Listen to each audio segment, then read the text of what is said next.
Bienvenidos al video sobre ciudades y urbanismo en el Antiguo Egipto. Son muchas las razones por las que las investigaciones arqueológicas en las ciudades antiguas egipcias han sido muy limitadas hasta fechas recientes. El interés de los primeros egiptólogos se centró sobre todo en las tumbas y en los templos. Esto es, en los lugares donde era más probable encontrar textos e inscripciones, además de obras de arte y objetos preciosos. Los combs o tales apenas atraían el interés o atención, exceptuando sus templos, dado el esfuerzo físico y técnico que suponía su excavación y la pobreza de los objetos que se encontraba en ellos. Pues como podemos observar, se requería de mucha gente y mucho cuidado para no causar ningún daño, ya que esto era subterráneo.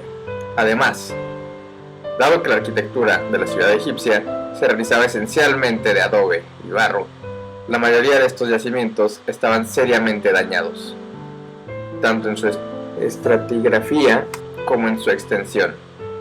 La causa de tal deterioro, que también hoy hay que lamentar, es debido al uso incesante que desde antiguo y hasta fechas recientes los campesinos egipcios han hecho de estos lugares como lugar de extracción, sebak o sabka, abono natural formado, entre otras causas, por la descomposición del adobe de las estructuras antiguas. El estudio de todos estos yacimientos supone enfrentarse no solo al problema de la erosión antrópica provocada por la búsqueda del sebak. En muchos casos, estos centros se encuentran cerca o debajo de asentamientos humanos o de cementerios actuales, imposibilitando o dificultando seriamente su excavación. En otras ocasiones, sus restos están seriamente amenazados por el continuo aumento de la superficie cultivada en el valle. Por último, hay que indicar que cada vez con más frecuencia, especialmente en el delta, la investigación se ve limitada al estudio de los estratos más recientes de los centros urbanos, por culpa de la subida del nivel freático de las aguas, provocado por la presencia de la presa de Ausán. Ciudades. En Egipto, entre la más humilde de las alquerías y la capital del país, existía una gran variedad de asentamientos humanos.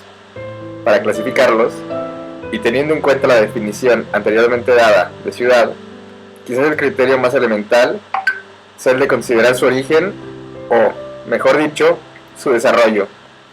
De este modo, se puede diferenciar, ya desde el origen de la historia egipcia, entre la ciudad orgánica, cuyo origen y desarrollo son espontáneos, y la fundación estatal. Junto a estos dos tipos de centros, hay que tratar aparte las capitales y las llamadas ciudades reales, dado su peso político. Ciudad orgánica y fundación estatal. La diferencia entre los centros orgánicos y las fundaciones estatales, a la luz de los conocimientos actuales, resulta en muchos casos difícil de precisar. El principal criterio para hacerlo es a través del origen de cada ciudad, aunque también hay que tener en cuenta otros aspectos, como son el desarrollo histórico y las características urbanísticas de los asentamientos, que permiten ver cómo las ciudades tuvieron orígenes y desarrollos diversos. Al comienzo de la historia egipcia, durante los periodos pre- y protodinástico, se observa en diversas partes de Egipto la conversión de una serie de poblados dispersos, cercanos entre sí en auténticas ciudades. Manfred Pietak ha visto detrás de este cinecismo que afectó sobre todo a los centros urbanos más importantes, la mano del Estado egipcio, el cual, según este autor, se habría encargado de fomentar la creación de ciudades, dado que este fenómeno parece extenderse a lo largo de varios siglos, y visto que algunos ejemplos, como el caso de Hierconópolis, la muralla y el ordenamiento interno de la ciudad, son más bien ejemplos de un urbanismo, parece más lógico considerar que las razones de este fenómeno fueron, como ya hemos advertido, muy variadas, pudiendo ser explicadas, por ejemplo, a través de causas naturales, motivos religiosos o factores económicos, más que a través de decisiones políticas. La misma variedad de causas puede establecerse para explicar el orden de otros centros urbanos menores. Un buen ejemplo, ya señalado por diferentes autores, se observa en los topónimos del papiro Wilbur. uno de los documentos que mejor describen el paisaje agrícola egipcio. Estos, muy similares en su significado a los nombres de numerosas localidades egipcias modernas, incluyen términos tales como montículo, casa, caserío, finca de un potentado, torre. Tales nos indican con frecuencia que estos asentamientos, a veces de muy modestas dimensiones, surgían por poner solo algunas posibilidades, a partir de una casa, de una torre, de un silo o de las ruinas de una ciudad más antigua. Sea cierta o no la suposición de Vietac, lo cierto es que a lo largo de su historia, todas las ciudades egipcias que pudieron desarrollarse en un margen de tiempo suficiente acabaron por convertirse en ciudades orgánicas, que han sido frecuentemente identificadas con el término egipcio Newt, que sin embargo parece referirse a muchos otros tipos de centros. Este proceso también se dio incluso en ciudades fundadas por la iniciativa real de corta vida, como es el caso de Lamarna, fundada durante el reinado de Ajenatón, como se verá al tratar el urbanismo egipcio a través de las necesidades de sus habitantes y los avatares del tiempo. La planta y el aspecto de las ciudades se transformó de forma espontánea, orgánica, alejándose de las posibles directrices urbanísticas planeadas por el Estado. Hay numerosos ejemplos, materiales y textuales, de este proceso organista. Dentro de las evidencias materiales, muy numerosas, destacamos el caso de la incorporación al apretado entramado urbano de la Hieracómpolis del reino antiguo, de los muros de un palacio de época protodinástica, o el caso de la ciudad egipcia de Amara, en la Alta Nubia, que ya poco después de su fundación, durante la dinastía XIX, varió su planta ortogonal a otra mucho más irregular. Los ejemplos procedentes de la documentación escrita también son abundantes y significativos. Uno de los más representativos es la progresiva conversión de la fundación estatal, el poder de Jeperkare, fundada por Senusert I en la provincia 7 del Alto Egipto, en la ciudad de Jutsehem, que durante el Reino Nuevo pasaría a llamarse simplemente Hut, la actual Hiu. Las evidencias de la creación de ciudades o de núcleos de población por mandato real son muy numerosas. Su fundación estaba motivada por causas muy diferentes. Así, durante el Reino Antiguo y en menor medida durante el primer periodo intermedio y el Reino Medio, el Estado creó haciendas a lo largo de toda la geografía egipcia, con la finalidad de controlar a la población rural y de beneficiarse de sus recursos. Durante estos mismos periodos se crearon otro tipo de fundaciones estatales, las llamadas ciudades de las pirámides, cuyo fin era asegurar la presencia de los complejos funerarios reales de un grupo humano que mantuviera el culto del rey difunto y su pirámide. Durante el Reino Antiguo, la mayoría de estas fundaciones, de pequeñas dimensiones, son un buen ejemplo de la adaptación práctica de la mente egipcia a los problemas planteados por el transcurrir del tiempo y la falta de espacio. De este modo, su planimetría es irregular y caprichosa, siendo ejemplos típicos de organismo orgánico.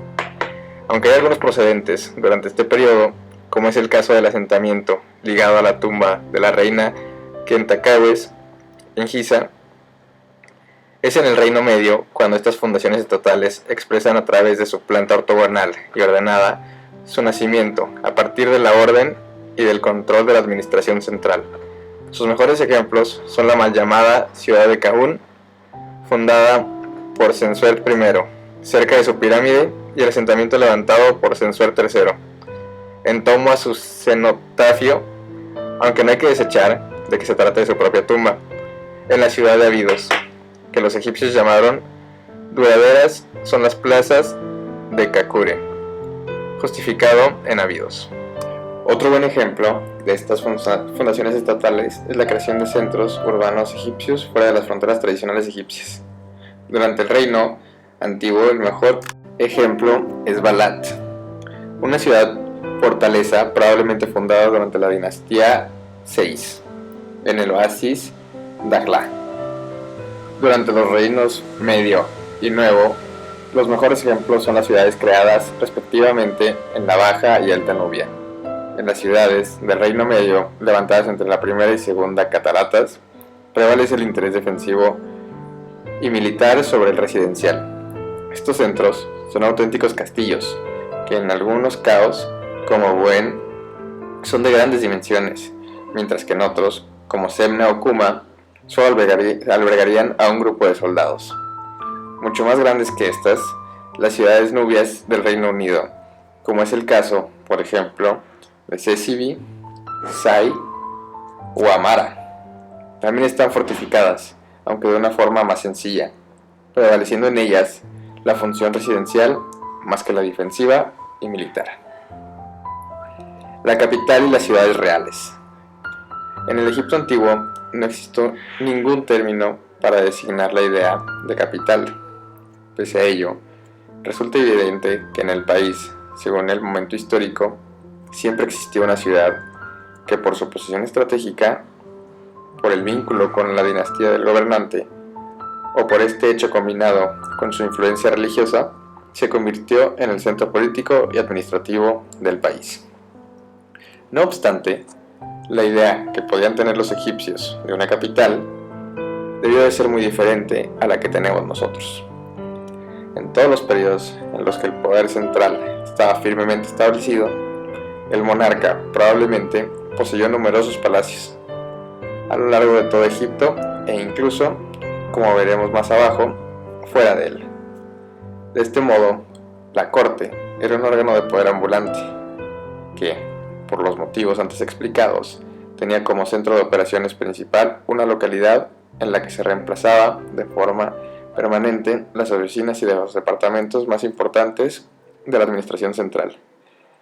La convivencia de la capital con otras localidades que también albergaban a la corte está relativamente bien documentada, gracias a datos arqueológicos y textuales. Durante la dinastía XIII, en dicho periodo, la capital parecía haber estado situada, según ciertos documentos, en Itutawi, una ciudad aún no localizada cerca de Lisht, que desempeñaba tal papel desde su fundación por el primer rey de la dinastía XII, Amenemhat I. Paralelamente a esta ciudad, los reyes de la dinastía XIII también parecen haberse alojado en Tebas temporalmente, tal y como indica el llamado Papiro Bullak XVIII, que describe día a día las actividades de la corte real en un palacio en el área tebana al que parece haberse trasladado con motivo de unas fiestas dedicadas al dios Montu.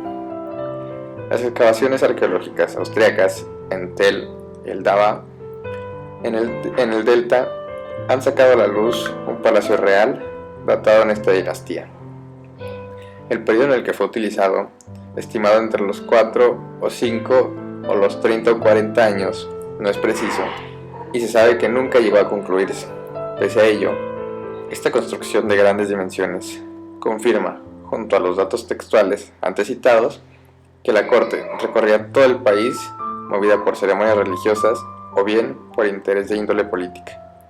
Así, el hecho de que la construcción de este último palacio suceda en un momento en el que esa zona del delta conoció la infiltración de las poblaciones asiáticas, así como divisiones políticas, no puede ser tomado como coincidencia. Podemos pasar ahora sí a la conclusión de la arquitectura egipcia y de sus ciudades. Como pudimos observar en las diferentes imágenes y escuchar, la arquitectura egipcia tenía varios fines, ya sea el culto, el militar, el habitacional, pero todos ellos son impresionantes aún a día de hoy. Podemos encontrar muros altísimos con rocas pesadísimas. Lastimosamente, el tiempo no ha podido conservarlas muy bien debido al uso de material o el material que era usado en ese tiempo.